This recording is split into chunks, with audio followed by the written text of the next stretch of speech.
right hand, underhand, left hand, overhand. Yes. Let me show it to you from the front.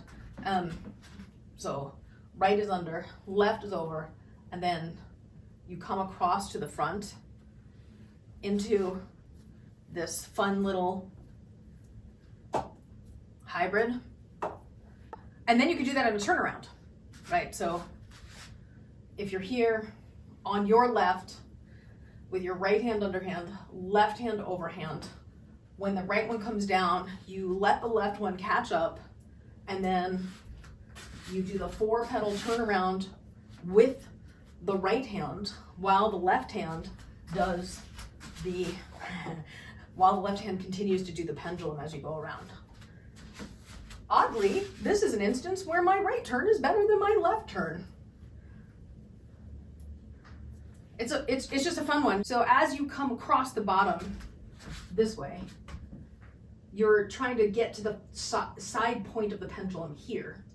And then as the pendulum goes back the other way, you go up and left and then come across the bottom. So it's almost like doing a linear isolation pendulum across the top, followed by a long arm pendulum across the bottom.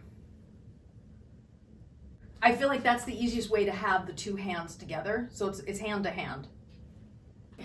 If you did it coming from your right, where the left hand was underhand and the right hand was overhand, and you have the left hand do the anti-spin and the right hand does the pendulum. So if I showed you that one, it would be from the front. It would be like this. Like maybe that one would be easier for you, where the right one is doing the pendulum and the left one is doing the anti-spin.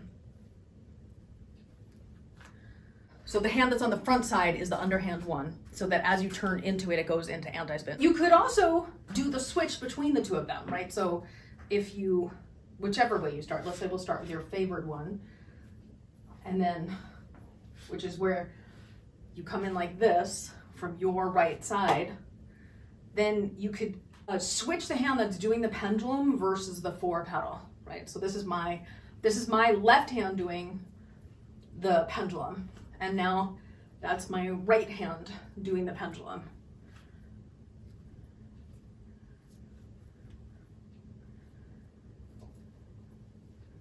I'm trying to find the easiest point to switch, which actually might be the side.